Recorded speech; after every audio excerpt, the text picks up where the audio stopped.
to More Grace channel. I am so excited that you're here.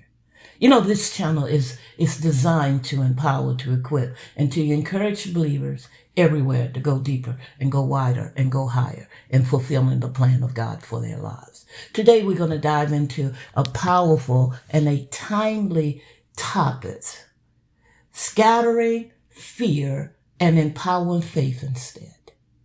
You see, many believers walk, let me say it like this. Many believers long to walk in faith, but yet they still hold on to fear. But here's the thing. Fear only breeds more fear. You see, it whispers doubts and paints worst cases and scenarios and paralyzes us from taking action. But what if we could break the cycle? What if we could scatter the fear and step boldly into faith instead? You see, Paul, he reminds us in 2 Timothy, the 1st chapter, verse 7.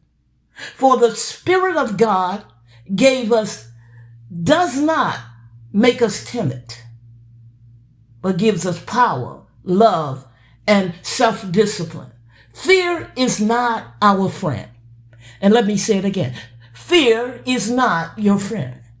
It's paralyzing force that keeps us from stepping into the greater things that God has for us. But when we recognize fear for what it is, we can break free and fully embrace the power, the love, and the discipline that comes from God's Spirit. See, fear talks, but faith speaks and takes action according to its beliefs. So what are you believing today? Are you believing that this fear is a reality of life, so I can't do nothing about it? You see, fear fills our mind with doubt and excuses, and worst cases, it keeps us stuck in hesitation. You know, those things that you said, I'm going to get to this. I'm going to do this. Yeah, I'm going to do that. And that hesitation calls you to procrastinate. But fear, it declares truth, it steps forward boldly, and it acts in alignment with God's promises and His word. You see, faith does not just wish for a breakthrough. It moves towards it. Trust that God will provide the way, while fear paralyzes and faith activates. So let me ask you this. What are you listening to? You see, the voice of fear or the voice of faith? Now, Esther is a great example of one who conquered fear and stepped into faith. And we can read this in Esther, the 4th chapter and 5th chapter. Here's a Jewish queen. She's facing life-threatening choices when her people are marked for destruction. And she had an uncle who urged her to plead with the king, but approach him uninvitingly could result in death. You see, fear could have held her back, but Esther, she chose faith. You know, in those times that you're back against the wall, and fear said, just hang in there. You just got to walk this thing out. And faith said, take hold of my promise. You see, after praying and fasting, and she boldly declared, I will go to the king, even though it is against the law. I will perish. If I perish, I perish. She's putting her life on the line because she understands now faith is the substance of things hoped for and the evidence of things not seen. So without unwavering trust in God, she stepped it forward because of faith and courage. And the king welcomed her, and God used her to save an entire nation. Now, Esther's story reminds us of that faith requires action, even when fear is trying to stop us. And when we fully trust God, we can stand boldly into our purpose and knowing that He is with us every step of the way. Now, let me give you 5 principles how to shatter fear and activate faith in your life. Number 1, shift your focus from fear to faith. You see, fear grows when we focus on the problem. Faith grows when we focus on the solution.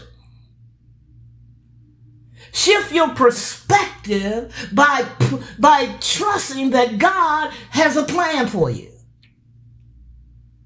It's a good plan. It's not to harm you. And the second thing is listen. Let me say it like this. Speak words of faith and not fear. Your words shape your reality. Replace fear-driven thoughts with affirmation of faith, such as, I am strong and courageous. I walk in faith and not fear. Everything is working out for my good. I have a faithful Father. Instead of walking around say, oh, this thing look bad. Oh, the economy is it's going downward and we're going to suffer.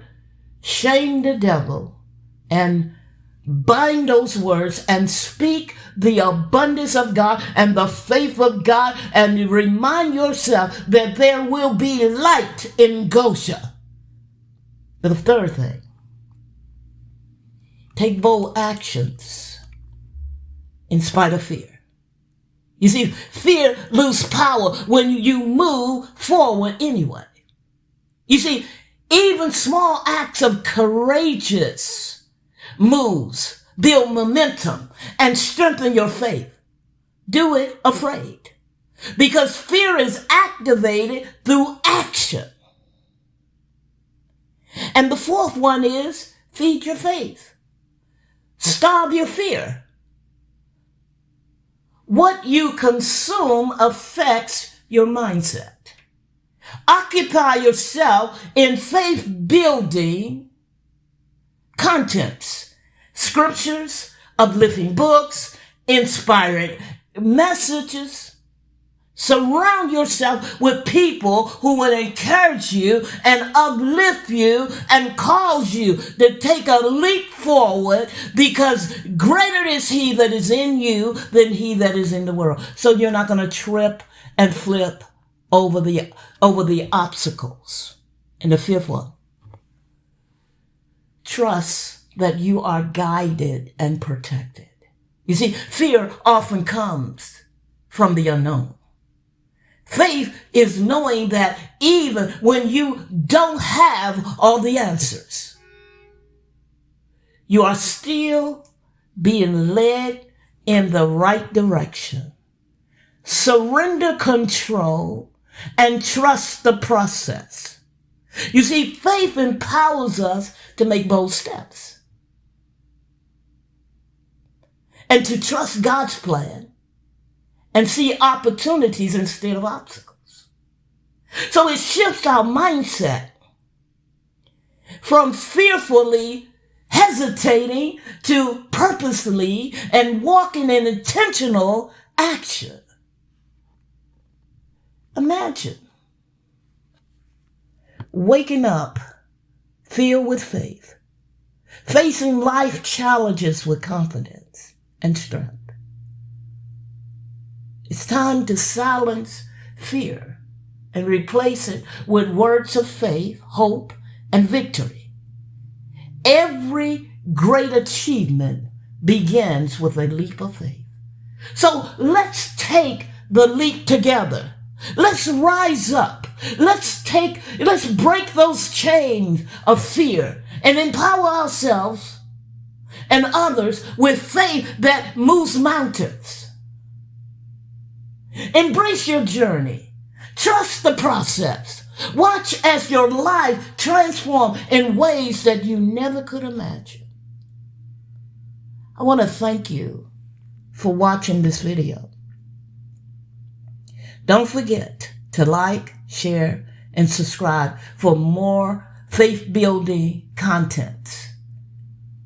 Remember, we are the dominion generation that God has called to arise, to walk in purpose, to leave an intentional marks of God's glory. So let's reason together. Let's depopulate hell and overpopulate heaven for our King's glory. Have a wonderful week and day, and let's go and flourish. Shalom, shalom.